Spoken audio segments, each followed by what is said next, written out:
Hello and welcome to our channel solo tales. और आज की हमारी मूवी है हु इज द सस्पेक्ट, जो कि साल 2022 में रिलीज हुई एक मिस्ट्री क्राइम ड्रामा मूवी है। तो चलिए अब ज्यादा ना देरी करते हुए शुरू करते हैं मूवी की बेसिक प्लॉट लाइन। तो मूवी की स्टार्टिंग में हम नेशनल कोर्ट देखते हैं। दरअसल इस कोर्ट में किसी मर्डर केस का फैसला होने वाला था। जज सभी सबूतों और गवाहों को देखते हुए बताता है कि मिस्टर विक्टर पर लगाया गया इल्जाम गलत है और कोर्ट उन्हें नॉट गिल्टी करार करती है। तो इसे सुन विक्टर और विक्टर की लॉयर मीसू काफी खुश होती हैं। तभी कोर्ट से निकलते वक्त मीसू का विरोधी लॉयर हान कहता है, आज तक जितने भी केसेस तुमने लड़े हैं, क्या कभी तुमने सोचा है कि तुम्हारे क्लाइंट सच में बेकसूर थे या नहीं? मीसू कहती है, मैं हमेशा बेकसूर लोगों को ही डिफेंड करती हूँ, इसमें मुझसे आज तक कोई गलती नहीं हुई। हान कहता है, गलतियां सभी से होती हैं, तुम हर बार लकी नहीं हो सकती कि तुम्हें सारे बेकसूर लोग ही मिले। ऐसा बोलकर हान चला जाता है। तभी बताते हैं कि लॉयर मीसू पर लगातार 30 केसेस जीतने का रिकॉर्ड है। मीसू का एक भी क्लाइंट आज तक कभी मुजरिम साबित नहीं हुआ, इसलिए मीडिया में मीसू की फैन फॉलोइंग काफी ज्यादा है और मीसू अपने इस रिकॉर्ड के कारण कई बड़े लोगों के बीच बहुत पॉपुलर है। फिर सीन चाइना टाउन के मार्केट पर शिफ्ट होता है और यहाँ हम मूवी के हीरो इंस्पेक्टर किम को देखते हैं। किम की हालत देखकर कोई नहीं कह सकता था कि वो एक पुलिस ऑफिसर है। तभी उसी रास्ते से एक आदमी किसी लेडी का पर्स चुराकर भाग रहा होता है और भागते वक्त किम से उसकी टक्कर हो जाती है। फिर किम उस चोर का काफी दूर तक पीछा करता है और एक जोर का फ्लाइंग किक मारकर उसे पकड़ लेता है। फ्लाइंग किक लगने के बाद चोर सीधा डस्टबिन में जाकर गिरा था। आगे किम पुलिस स्टेशन में था और उससे उसका चीफ कह रहा था, तुम्हारा रवैया डिपार्टमेंट के बाकी ऑफिसर्स से बिल्कुल अलग है।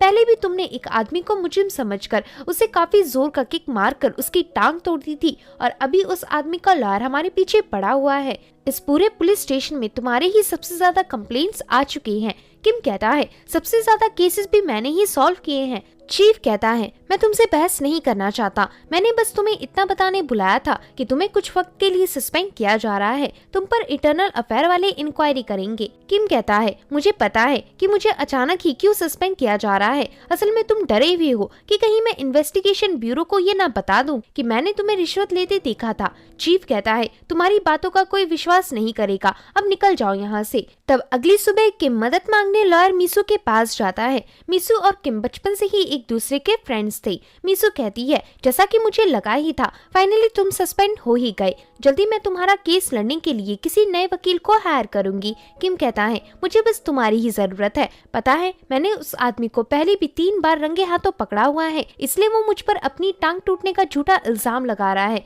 मीसू कहती है, चलो मैं तुमसे बाद में बात करती हूँ, आज मेरी बेटी ईगा और मेरा रनिंग कंपटीशन होने वाला है। आगे हम मीसू की बेटी ईगा का स्कूल देखती हैं। स्कूल में रैली रेस होने वाला था। इस रेस में सभी बच्चे और उनकी माओ ने पार्टिसिपेट किया था। यहाँ रेस में भागते भागते ईगा बीच में ही नीचे गिर जाती है, लेकिन ईगा फिर से खड़ी होकर किसी तरह भागते हुए अपनी मॉम को स्टिक पकड़ा देती है, जिसके बाद मीसू को स्टिक पकड़कर आगे की तरफ भागना होता है। काफी दूर तक भागकर मीसू फाइनली इस रेस को जीत जाती है। लेकिन रेस जीतने के बाद मीसू जैसे ही अपने आसपास देखती है तो उसे उसकी बेटी ईगा कहीं नहीं दिखती। तब मीसू ईगा के स्मार्ट वॉच पर कॉल करती है, लेकिन कॉल स्विच ऑफ आ रहा था। फिर मीसू वॉच का जीपीएस ट्रैक करके उस तरफ जाती है जहां से जीपीएस का सिग्नल आ रहा था, लेकिन मीसू को इधर बस ईगा की स्मार्ट वॉच मिलती है, जबकि ईगा गायब थी। इसे देख मीसू को पता लग जाता है कि किसी ने उसकी बेटी ईगा को किडनैप कर लिया है। आगे पुलिस स्कूल के पास के सभी सर्विलेंस कैमरा को चेक करने में जुट जाती है। वहीं मीसू ये सोच रही थी कि इस सब के पीछे उसके किसी डिपेंडेंट का हाथ होगा, क्योंकि कई सारे मासूम डिपेंडेंट ने अपने केसेस हारने के बाद मीसू को ऐसी दुहाई दी थी कि वह लोग मीसू की जिंदगी को नर्क बना देंगे। तभी मीसू के पास इंस्पेक्टर जॉन आता है। मीसू कहती है, क्या कुछ पता लगा? जॉन कहता है, अभी तक तो नहीं, फिलहाल एक इमरजेंसी आ गई है और हमें वहाँ जाना जरूरी है। मीसू कहती है, लेकिन मेरी बेटी का क्या होगा? जॉन कहता है, पुलिस ने सभी सीसीटीवी कैमरा चेक कर लिया है, लेकिन फिर भी कुछ पता नहीं लगा। अब हम सिर्फ किडनैपर के कॉल का ही वेट कर सकते हैं। ऐसा कहकर पुलिस डिपार्टमेंट के सभी ऑफिसर्स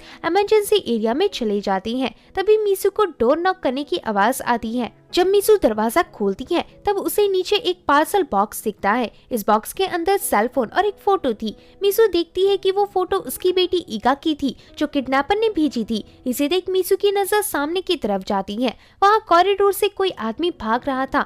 मीसू जल्दी से भागकर उस आदमी का पीछा करती है, लेकिन वो अनजान आदमी मीसू के आने से पहले ही लिफ्ट में से भाग जाता है। मीसू देखती है कि लिफ्ट नीचे की तरफ जा रही थी, इसलिए मीसू भी सीढ़ियों से नीचे की तरफ भागने लगती है। लेकिन बीच रास्ते में ही मीसू को उस अनजान आदमी यानी किडनैपर का कॉल आ जाता है। किडनैपर कहता है, मेरा पीछा करने की जरूरत मत करना, याद रखो तुम्हारी बेटी अब भी मेरे ही कब्जे में है।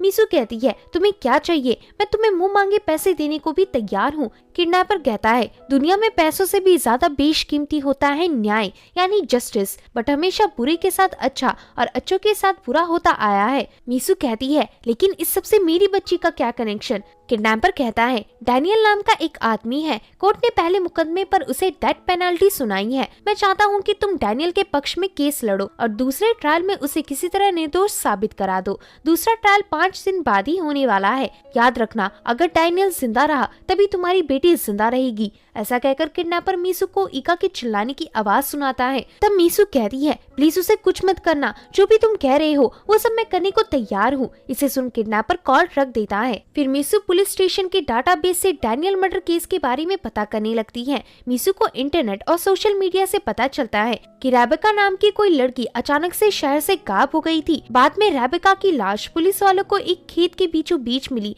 लाश देखकर लग रहा था कि किलर रेबेका की बॉडी को जमीन में गाड़ कर डिस्पोज करने वाला था। इधर पुलिस के अनुसार रेबेका के शरीर पर किसी धारदार हथियार से 20 से ज्यादा बार वार किया गया था। मीडिया वालों का कहना था कि रेबेका एक कॉलेज स्टूडेंट होने के साथ साथ ड्रग में इन्वॉल्व थी और प्रोस्टिट्यूट का धंधा भी करती थी। इवन प्रोस्टिट्यूट जैसे कामों के लिए रेबेका ने सबसे छिपाकर एक अलग कमरा किराए पर भी लिया था। रिपोर्टर्स बताते हैं कि रेबेका मर्डर केस में एक नया उछाल आया है। पुलिस को फाइनली केस का प्राइम सस्पेक्ट मिल गया है। केस के प्राइम सस्पेक्ट का नाम डैनियल है। एक विटनेस ने डैनियल को आखिरी बार रेबेका के उस किराए वाले कमरे से आता देखा था और कोइंसिडेंस ये है कि उसी रात रेबेका मरी थी। साथ ही डैनियल का फुटप्रिंट और फिंगरप्रिंट भी क्राइम सीन से मैच हो गए थे, इसलिए पुलिस वाले उसे अरेस्ट करके ले जा रहे थे। अगर डैनियल कोर्ट के दोनों ट्रायल्स हार गया तो उसे सीधा फांसी की सजा हो जाएगी। इतना बताते ही रिपोर्टिंग एंड होती है। अब मीसू इस केस से जुड़ी कोर्ट फाइल्स पढ़ना शुरू करती है। फाइल से मीसू को पता लगता है कि डैनियल केस का पहला ट्रायल काफी जल्दबाजी में खत्म किया गया था। फिर मीसू डैनियल से मिलने जेल जाती है और तभी मीसू के सामने डैनियल को लाया जाता है। डैनियल का पुराना वकील कहता है, आगे से तुम्हारा केस मैं नहीं बल्कि मिस मीसू संभालेंगी। इनके नाम पर सबसे ज्यादा केसेस जीतने का रिकॉर्ड है। तब डैनियल कहता है, मुझे पता है ये सब मुझे फंसाने का ट्रैप है, भला इतना बड़ा लॉयर मेरा केस क्यों लड़ेगा? मीसू कहती है, अगर तुम्हें नहीं मानना तो तुम्हें मुझ पर यकीन रखना होगा। सिर्फ मैं ही तुम्हें बचा सकती हूँ, पर पहले तुम्हें मुझे सब कुछ शुरुआत से समझाना होगा कि उस रात आखिर क्या हुआ था। तब डैनियल बताता है, रेबेका अक्सर अपने पपीज को मेरे पेट शॉप में छोड़ने आती थी। उस रात मैं रेबेका के पपीज वापस करने उसके घर आया था। मैंने घर में पहुँचते ही रेबेका को आवाज लगाई, बट रेबेका ने कोई जवाब नहीं दिया। साथ ही रेबेका का दरवाजा खुला हुआ था, इसलिए मैं उसके घर के अंदर चला गया। आगे बढ़कर मैंने देखा कि घर का सारा सामान बिखरा हुआ था। तभी मुझे सामने देखने पर रेबेका की बॉडी खून से लथपथ होती हुई दिखी। इसे देखकर मैं घबराकर नीचे झुका और तभी मैंने पर्दे के पास से किसी आदमी को भागते देखा। इसे देख मैं इतना घबरा गया कि मेरे हाथ रेबेका के खून पर पड़ गए और भागते वक्त मेरे फुटप्रिंट्स भी वहीं लगे रह गए।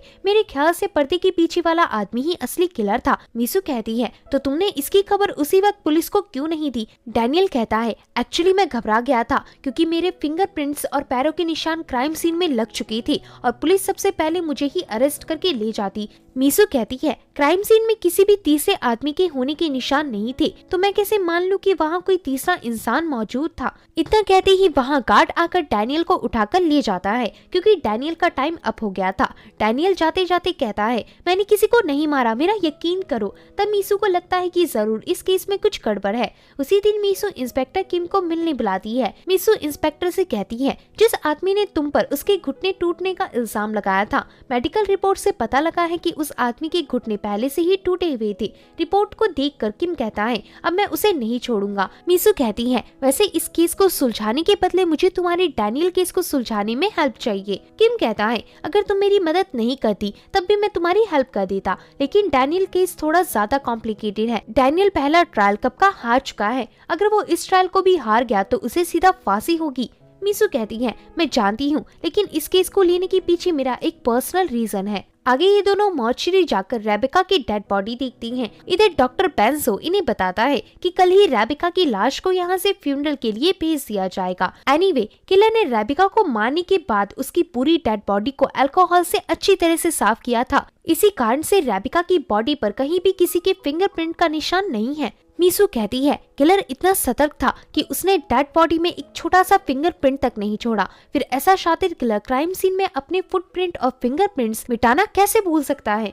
किम कहता है, किलर से ऐसा जल्दबाजी में हुआ होगा। मीसू कहती है, हो सकता है कि डैनियल सच बोल रहा हो और उस रात उसके अलावा कमरे में कोई तीसरा आदमी भी मौजूद हो। किम कहता है, हर किलर मर्डर करने के बाद सेम ऐसी ही झूठी कहानी बनाता है, इसमें कोई नई बात नहीं है। मीसू डॉक्टर से कहती है, किलर का मर्डर वेपन क्या था। तब डॉक्टर बताता है, जिस तरह के घाव रेबिका की बॉडी से मिले हैं उन्हें देखकर लगता है कि किलर ने उसे एक्सेक्ट्रो नाइफ से मारा था, लेकिन ये नाइफ पूरे क्राइम सीन या फिर डैनियल के घर में कहीं नहीं मिला। फिर ये दोनों मॉर्चरी से बाहर आते हैं। यहाँ डैनियल डॉक्टर के दिए नाइफ को अपनी कार की फ्रंट डिक्की में रख लेता है। वहीं इस दौरान मीसू एक न्यूज वाले के पास जाकर उनसे उस आदमी के बारे में पूछती है जिसने हाल ही में इस कंपनी का सिम लिया था, क्योंकि किडनैपर का कॉल इसी सिम से आया करता था। लेकिन न्यूज वाले अंकल पार्क कहते हैं, मैं हर दिन इस तरह के कई सारे सिम कार्ड्स बेचता हूँ, मुझे इतना सब कैसे याद होगा। तब इतने में ही मीसू को दोबारा से किडनैपर का कॉल आता है। किडनैपर कॉल में कहता है, तुम्हें मैंने डैनियल का केस सुलझाने को कहा था, तो तुम यहाँ क्या कर रही हो। अगर मैंने तुम्हें दोबारा मेरे बारे में किसी से पता करते देखा तो मैं तुम्हारी बेटी को जिंदा नहीं छोड़ूंगा। ऐसा कहकर किडनैपर मीसू को सामने से वेव करता है और बाइक लेकर वहाँ से चला जाता है। वहीं मीसू इस पर कुछ नहीं कर पाती। आगे मीसू और किम क्राइम सीन यानी रेबिका के किराए वाले घर में इन्वेस्टिगेट करने जाती हैं। किम इधर फैले हुए बिखरे सामानों को देखकर बताता है, किलर रेबिका को मारने की कोशिश कर रहा था और इसी कोशिश में पूरा सोफा पलट गया। फिर किलर और रेबिका लड़ते हुए यहाँ तक पहुँचे, जिस कारण टेबल का सामान भी बिखर गया। आगे रेबिका खिड़की की तरफ पहुँची, पर उतने में ही किलर ने पीछे से भागते हुए आकर रेबिका का कत्ल कर दिया। इसलिए रेबिका के खून के छींटे इस मूर्त पर पड़े हुए हैं। तो इसे सुन मीसू नीचे झुकती है। नीचे डैनियल की जगह किसी और आदमी के जूते का आधा फुटप्रिंट था। देखकर लग रहा था कि किसी ने ये फुटप्रिंट मिटाने की कोशिश की थी। मीसू कहती है, इस तरह फुटप्रिंट को कौन मिटा सकता है। किम कहता है, हो सकता है कि ये किसी पुलिस वाले का फुटप्रिंट हो। मीसू कहती है, लेकिन ये भी हो सकता है कि यहाँ कोई तीसरा आदमी यानी असली किलर था। किलर सारा फुटप्रिंट्स मिटाते वक्त शायद इस फुटप्रिंट को भूल गया। ऐसा बोलकर मीसू पर्दे के दूसरी तरफ देखने जाती है। यहाँ मीसू को कई सारी चीजों के बीच एक बॉक्स दिखता है जिसे रिबन से अच्छे से पैक किया गया था। अब इसी के साथ मूवी रेबिका के फ्यूनरल वाले दिन शिफ्ट होती है। यहाँ रेबिका की मॉम लिन, जो कि रेबिका के सबसे क्लोज थी, वो काफी ज्यादा रो रही थी। वहीं इधर फ्यूनरल को दूर से मीसू और किम देख रहे थे। तभी मीसू को इधर एक आदमी दिखता है जो फ्यूनरल से काफी जल्दी जल्दी में जा रहा था। आगे मीसू और किम उस आदमी से इन्वेस्टिगेट करती हैं। इस आदमी का नाम शिन होता है। शिन बताता है, मैं और रेबिका म्यूजियम में काम करती थी। रेबिका वैसे तो एक बहुत खुश मिजाज लड़की थी, लेकिन मरने से 1 महीने पहले उसने म्यूजियम आना छोड़ दिया था। इसलिए मुझे उसकी फिक्र होने लगी, लेकिन तब तक उसने मेरा कॉल उठाना भी बंद कर दिया था। तभी मर्डर वाली रात मैंने रेबिका की कार देखी, लेकिन उस कार को रेबिका की जगह कोई दूसरा आदमी चला रहा था। उस आदमी का मैं चेहरा नहीं देख पाया, मगर उसने गले में स्कार्फ लगा रखा था। जरूर वही आदमी उस वक्त रेबिका की लाश को गाड़ी की डिक्की में रखकर भाग रहा होगा। आगे किम मीसू के पास आकर कहता है, शिन ने हमें जो बताया वो सब एकदम सच था। शिन मर्डर वाली रात को इसी बार में था। इसके अलावा मैंने पेट शॉप के ऑनर से भी पता किया। उन्होंने बताया कि डैनियल कभी स्कार्फ नहीं पहनता था। मीसू कहती है, इसका मतलब ये काम उसी तीसरे आदमी का है जिसके बारे में डैनियल ने मुझे बताया था। वैसे अगर हम रेबिका का बिहेवियर नोटिस करें तो वो कुछ महीनों से किसी चीज को लेकर परेशान रहने लगी थी। उसने लोगों के कॉल्स उठाने भी बंद कर दिए थे। मुझे ऐसा लगता है कि रेबिका किसी के साथ रिलेशन रिलेशनशिप में फंसी हुई थी और ये पूरा मामला डोमेस्टिक वायलेंस का है। तुम्हें याद है रेबिका के कमरे में काफी सारे लग्जरियस आइटम रखे हुए थे। उन आइटम्स में किसी कंपनी का लोगो नहीं था, न ही वह आइटम्स कहीं से खरीदे गए थे। किम कहता है तो तुम सोच रही हो कि वो आइटम्स रेबिका को किलर ने गिफ्ट किए थे? ओ कम ऑन, रेबिका की एक मॉम भी है जो उसे ये सब गिफ्ट कर सकती है। मीसू कहती है तब हमें रेबिका की मॉम के पास जाकर इस बारे में पता करना होगा। फिर मीसू अकेली ही रेबिका की मॉम लिन के घर पहुंचती है। लिन मीसू को रेबिका की फोटो डायरी दिखाती है। इसे देखते वक्त मीसू की नजर रेबिका के पीछे खड़ी उसी कार पर पड़ती है। मीसू इस कार की फोटो खींच लेती है ताकि बाद में वो कार ढूंढ सके। तभी इतने में ही लिन आकर मीसू से कहती है आप दिखने में मुझे थोड़ी सिंसियर लगती हो, अगर आपको जरूरत पड़े तो आप मेरा इंटरव्यू ले सकती हैं, क्योंकि मैं नहीं चाहती कि मेरी वजह से मेरी बेटी का हथियारा छूट जाए। इतना बताकर लिन मीसू को सामने रखे मून केक में से एक केक का डब्बा देती है और यहाँ हमें समझ आता है कि रेबिका को सारे गिफ्ट्स उसकी मॉम ने ही दिए थे, क्योंकि रिबन को बांटने का तरीका एक जैसा था। आगे मीसू को रेबिका के ट्विटर अकाउंट के बारे में पता लगता है। रेबिका के अकाउंट में टोटल 800 फॉलोवर्स थे। आगे मीसू और किम साथ मिलकर उन फॉलोवर्स में से किसी ऐसे आदमी की आईडी ढूंढने की कोशिश करती हैं जो गले में स्कार्फ पहनता हो। फिर काफी ढूंढने पर मीसू को एक आदमी का अकाउंट मिलता है। इस अकाउंट ने मीसू की हर पोस्ट लाइक की थी। ये अकाउंट प्राइवेट था, बट अकाउंट के प्रोफाइल में किसी पूल की तस्वीर थी। किम कहता है इस तस्वीर में तुम्हें स्कार्फ कहाँ दिख गया? मीसू कहती है गौर से देखो। ऐसा कहकर मीसू रेबिका की एक तस्वीर निकालती है। इस तस्वीर में रेबिका के पीछे का बैकग्राउंड और उस आदमी की प्रोफाइल वाली स्विमिंग पूल बिल्कुल सेम थे। इधर मीसू जब जूम इन करती है तो दोनों को रेबिका के सनग्लासेस में एक आदमी की रिफ्लेक्शन दिखती है। इस आदमी ने स्कार्फ पहना हुआ था। मीसू समझ जाती है कि यही रेबिका का बॉयफ्रेंड है जो मोस्ट प्रोबेबली किलर हो सकता है। अब मीसू उस फोटो के जरिए उसमें छपे आदमी का हुलिया निकलवा लेती है। इस आदमी का नाम अब्दुल रहमान था। रिकॉर्ड्स के अनुसार अब्दुल फिलहाल दूसरे देश में है।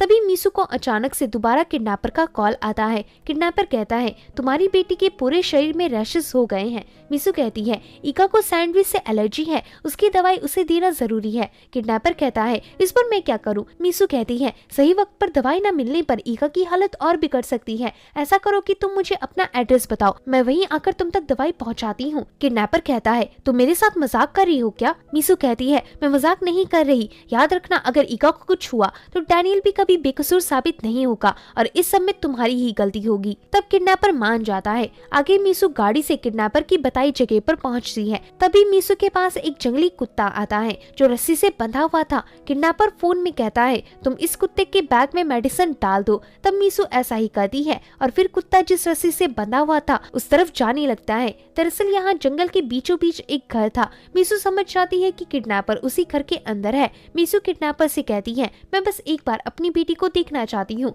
कि वो ठीक है या नहीं, प्लीज उसे बाहर लाकर दिखा दो। तो किडनैपर मीसू की बात मानते हुए ईका को घर से बाहर लेकर आता है। लेकिन इधर ईका चालबाजी करके किडनैपर के हाथ से छूटकर मीसू की तरफ भागने लगती है। वहीं मीसू भी ईका की तरफ भाग रही थी, पर बीच में ही किडनैपर ईका को दोबारा से पकड़ लेता है। लेकिन उसी वक्त किडनैपर पर किम हमला कर देता है। किम मीसू का छिपते हुए पीछा करके यहाँ तक आया था। इधर किम किडनैपर को बहुत मारता है। तभी किडनैपर का कुत्ता वहां आकर किम पर हमला कर देता है, जिससे किडनैपर दोबारा से ईका को साथ में लेकर उन्हीं की नजरों के सामने से भाग जाता है। वहीं ये सब देखकर मीसू बहुत रोती है, क्योंकि इतना पास आकर भी वो अपनी बेटी को किडनैपर के चुंगल से बचा नहीं पाई। लेकिन किम मीसू को सहारा देता है और इसके बाद वह दोनों वहां से चली जाती हैं। आगे किम रेबिका के फ्रेंड का ट्विटर अकाउंट चेक कर रहा होता है। तभी रेबिका का एक फ्रेंड फ्यूनरल में रिकॉर्ड की वीडियो अपलोड करता है। इस फ्यूनरल में सभी मेहमानों के बीच एक अनजान आदमी मौजूद था। उस आदमी ने काले कलर का स्कार्फ भी पहना हुआ था। इसे देख मीसू समझ जाती है कि यही रेबिका का बॉयफ्रेंड अब्दुल रहमान है और इसने अपने बाहर विदेश में होने की रिकॉर्ड नकली बनवाई थी। अब मीसू जूम करके देखती है तो अब्दुल के हाथ में किसी हॉस्पिटल का बैंडेज लगा हुआ होता है। फिर मीसू और किम उसी हॉस्पिटल के नकली स्टाफ बनकर जाती हैं। इन दोनों का प्लान अब्दुल को किडनैप करके हॉस्पिटल से बाहर ले जाना था। इसके लिए किम एक कैन जलाकर उसे फायर डिटेक्टर से सेंस कराता है, जिससे कि इमरजेंसी अलार्म बज उठता है और सारे हॉस्पिटल स्टाफ हॉस्पिटल से बाहर जाने लगती हैं। वहीं मीसू उस कमरे में पहुंचती है जहां अब्दुल को रखा गया था। लेकिन अब्दुल पहले से ही जानता था कि रेबिका के बारे में उससे पता करने कोई ना कोई जरूर आएगा। तब मीसू कहती है तुम रेबिका को जानती थी और उसके कत्ल वाले दिन तुम उसके साथ थे। अब्दुल कहता है रेबिका उस रात एक मूर्त बना रही थी, उस मूर्त को वो फिनिश करने ही वाली थी, तभी मैं अपनी शराब में ड्रग्स मिलाकर पीने लगा और मुझे रेबिका से अट्रैक्शन हो गई। हम दोनों किस करने लगे। मीसू कहती है आगे क्या हुआ। अब्दुल कहता है उस रात हम दोनों इंटीमेट हुए और तब जाकर रेबिका ने मुझसे पहली बार कहा आई लव यू। इसे सुनकर मैं और भी ज्यादा एक्साइटेड हो गया। मीसू कहती है फिर क्या हुआ। अब्दुल घबराते हुए कहता है मुझे नहीं पता, लेकिन मेरे चारों तरफ खून था और रेबिका की डेड बॉडी मेरे सामने पड़ी थी। मेरे हाथ में रेबिका का खून लगा हुआ था और मैं पूरी तरह डर गया था। मीसू कहती है मुझे सब अच्छे से बताओ, क्या तुमने रेबिका को मारा था। तो इससे पहले अब्दुल कुछ कह पाता, इतने में ही कमरे में किम आकर मीसू को ले जाता है क्योंकि हॉस्पिटल वाले यहाँ चेकिंग करने आने वाले थे। आगे किम थोड़ी देर बाद परमिशन लेकर अब्दुल का हॉस्पिटल रूम देखने जाता है, लेकिन रूम के अंदर कोई नहीं था। डॉक्टर कहता है देखिए कमरे में कोई नहीं है, हमारे यहाँ अब्दुल नाम का कोई पेशेंट नहीं है, आपको जरूर गलतफहमी हुई होगी। तब किम समझ जाता है कि हॉस्पिटल वालों ने मिलकर अब्दुल को यहाँ से भगा दिया है क्योंकि अब्दुल एक पावरफुल फैमिली से बिलोंग करता था। अगले दिन मीसू कोर्ट में विटनेस रिपोर्ट निकलवाती है, तभी वहाँ मीसू को पेन देने सीनियर लॉयर चोई आता है। चोई विटनेस पेपर देखकर कहता है तो तुम डैनियल के पक्ष में लड़ रही हो। मीसू कहती है मुझे गलत मत समझिएगा, ये मेरा काम है। चोई कहता है मैं समझ सकता हूँ, वैसे भी हम दोनों की मंजिल एक है, बेगुनाहों को साबित करना। इतना कहते ही मीसू को किम का कॉल आ जाता है। किम कॉल में कहता है मुझे अब्दुल के बारे में कुछ पता लगा है, अब्दुल असल में किसी चोई नाम के बड़े लॉयर की नाजायज औलाद है।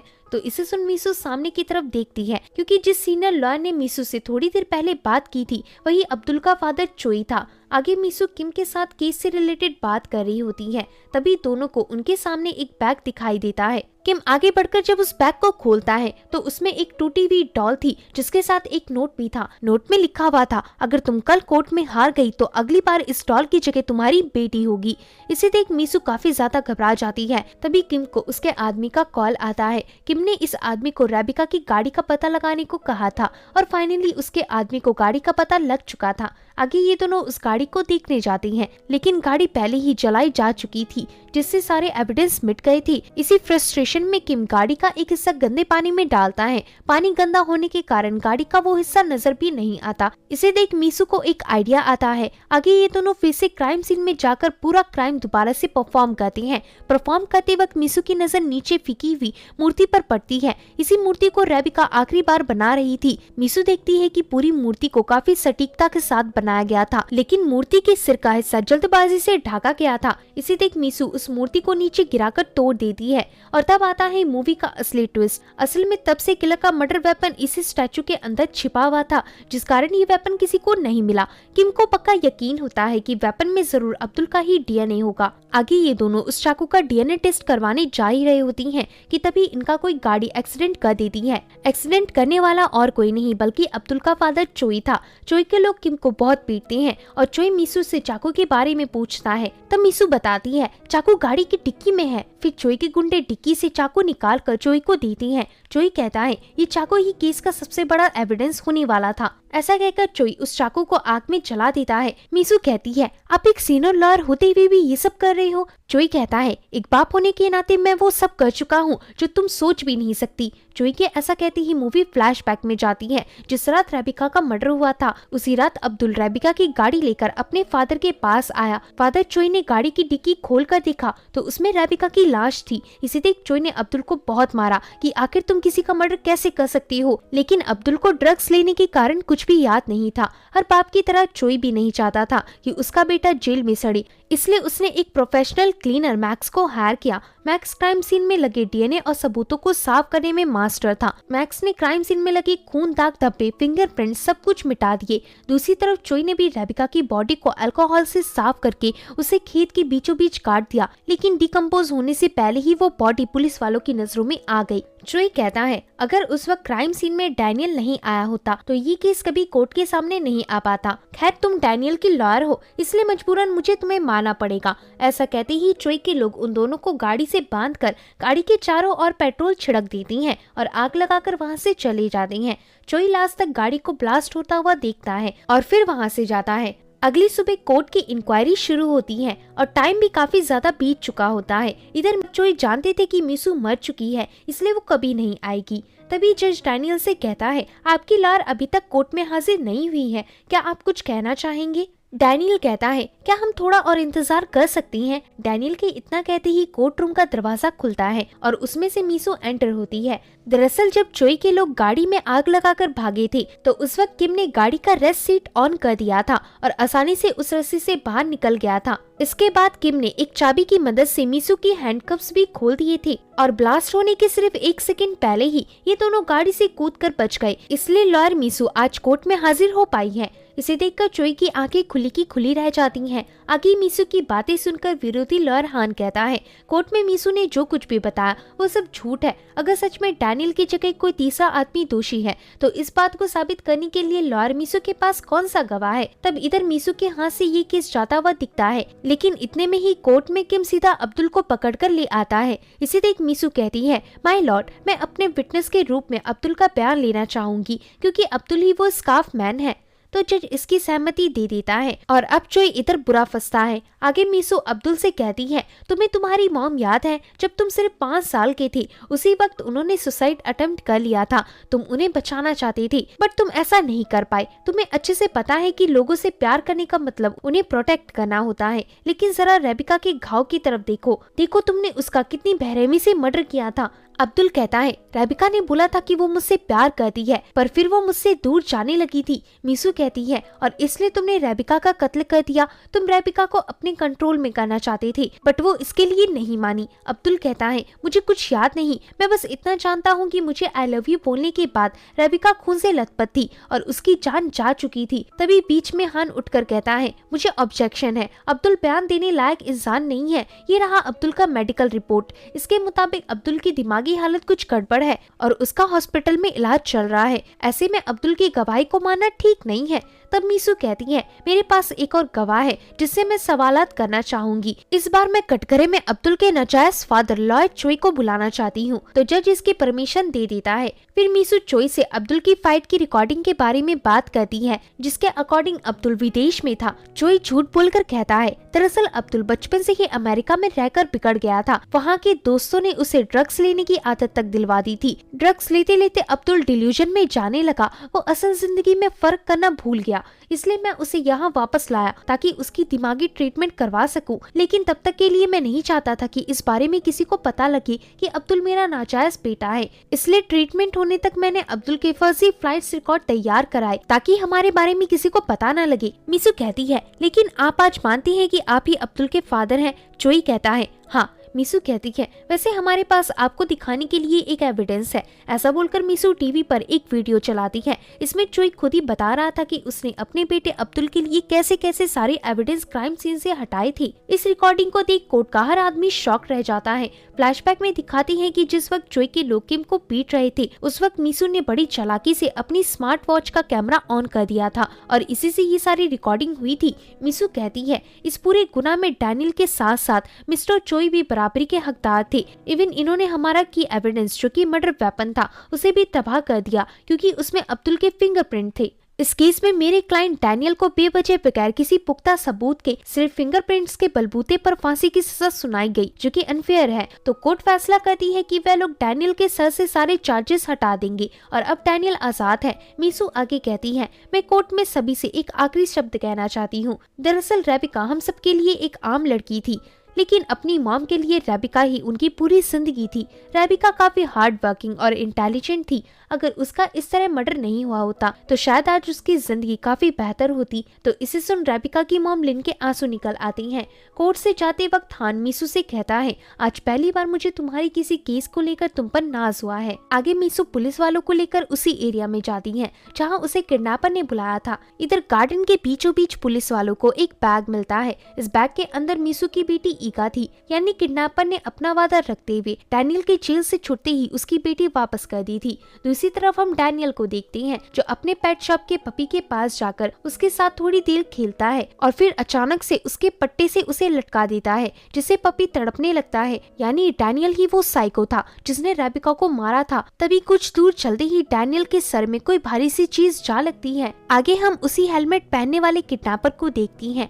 असल में ये कोई असली किडनैपर नहीं था बल्कि ये किसी के कॉन्ट्रैक्ट पर काम करता था और वो कॉन्ट्रैक्टर और कोई नहीं बल्कि रेबिका की मॉम लिन थी। लिन बाइक मैन को पैसे देकर उसे गैरेज से बाहर भेज देती है। यहाँ डैनियल रस्सी से बंधा हुआ था। लिन पास का हथौड़ा लेकर उससे डैनियल के घुटनों पर वार करती है। डैनियल चिल्लाते हुए कहता है, तुम मुझे क्यों मार रही हो? कोर्ट ने साबित कर दिया है कि मैं बेकसूर हूँ, मैंने तुम्हारी बेटी को नहीं मारा है। तब लिन डैनियल को अपने फोन की कॉल रिकॉर्डिंग सुनाती है। इसमें रेबिका बार बार डैनियल का नाम लेकर उसे खुद को न मारने की भीख मांग रही थी। फ्लैशबैक में दिखाते हैं कि डैनियल जब रेबिका को उसका पपी वापस करने आया था तो उस वक्त रेबिका अपने सोफे पर आधे कपड़ों में लेटी हुई थी। इसे देख डैनियल के अंदर का शैतान जाग उठा और फिर डैनियल ने रेबिका के साथ गलत करने की कोशिश की, पर उतने में ही रेबिका नींद से जाग गई। पर अब तक डैनियल के अंदर की आग भड़क चुकी थी, इसलिए डैनियल ने रेबिका के साथ जबरदस्ती करना शुरू कर दिया। इस दौरान रेबिका ने अपने फोन से अपनी मॉम को कॉल लगाया, लेकिन उस वक्त लिन घर में नहीं थी, इसलिए वो कॉल रेबिका का मैसेज रिकॉर्ड करने लगा।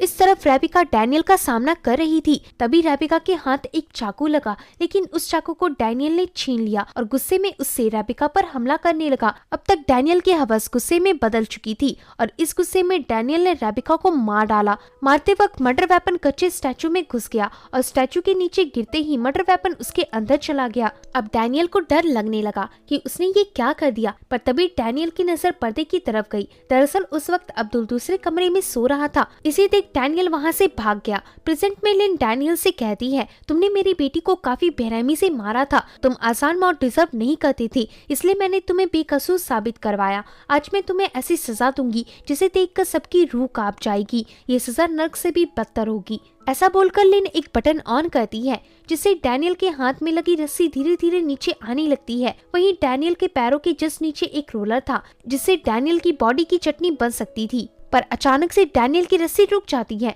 दरअसल दूसरी तरफ से किम ने डैनियल की रस्सी को टाइट से पकड़ रखा था। इसे देख लिन डैनियल के ऊपर कूद जाती है और उसे चाकू से मारने की कोशिश करती है, लेकिन डैनियल लिन को धक्का दे देता है, जिससे लिन मशीन की ऐसे टकराकर नीचे बने एक नुकीले सरिये पर जा गिरती है। आखिरी वक्त में लिन के पास लॉर मीसू आती है। मीसू मरते वक्त लिन को वही रिबन दिखाती है जो लिन अक्सर बनाया करती थी। असल में जब मीसू को उसकी बेटी ईगा वापस मिली थी, तब ईगा के जेब में यही रिबन रखा हुआ था। इसी से मीसू को समझ आ गया था कि उसकी बेटी की किडनैपर लिन है। अब प्रेजेंट में लिन यही दम तोड़ देती है। डैनियल मरते मरते जिंदा बच गया था।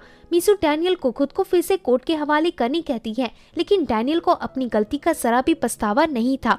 डैनियल कहता है, मेरे खिलाफ कोई एविडेंस नहीं है जिससे तुम मुझे अरेस्ट करवा सको, इवन मर्डर वेपन भी जलकर राख हो गया है। तब मीसू अपने जेब से वो मर्डर वेपन निकाल कर दिखाती है। मीसू कहती है, जो जल गया था वो नकली चाकू था। दरअसल जब हमें पुतले से चाकू मिला तो हम बड़े खुश हुए, पर तभी हम दोनों ने नोटिस किया कि अहमद के लोग हम पर नजर रख रहे हैं। उनकी गाड़ी हमारी सोसाइटी में खड़ी थी, इसलिए हमने डॉक्टर के दिए चाकू को हल्का सा पेंट करके उसे नकली एविडेंस बनाकर डिक्की में रख दिया। वहीं असली मर्डर वेपन हमने डॉक्टर को डीएनए निकलवाने दे रखा था। डॉक्टर ने मुझे बताया कि इस चाकू में डैनियल के डीएनए थे। इसी से मैं समझ गई कि इस केस में कुछ तो गड़बड़ है, लेकिन मेरी बेटी अब भी किडनैपर के पास थी, इसलिए सब जानकर भी मैं मजबूर थी। मीसू के इतना बताती ही उस एरिया में पुलिस टीम घुस आती है। इन पुलिस वालों को इधर मीसू ने ही बुलाया था। आगे हम मीसू को उसकी बेटी ईगा को लिन के फ्यूनरल में देखते हैं। फ्लैशबैक में दिखाया जाता है कि लिन ईगा का पहले की कुछ दिनों तक किडनैपर के जैसा ख्याल रख रही थी, लेकिन धीरे धीरे दोनों की बॉन्डिंग अच्छी होती गई और लिन ईगा को बिल्कुल अपनी बेटी रेबिका जैसा ट्रीट कर दी गई। दोनों एक दूसरे के साथ बहुत कंफर्टेबल हो चुके थे और जब आखिरी दिन में लिन ने ईगा को अलविदा किया तो उस दिन लिन के आंखों में आंसू थे। प्रेजेंट में ईगा और उसकी मॉम मीसू लिन के फ्यूनरल के बाद वहाँ से चले जाते हैं और इसी के साथ ये मूवी यहीं एंड होती है। तो होप है कि दोस्तों आपको ये वीडियो पसंद आया होगा। अगर वीडियो पसंद आता है तो वीडियो को लाइक और चैनल को सब्सक्राइब करें। आप हमारे इंस्टाग्राम आईडी को भी फॉलो कर सकती हैं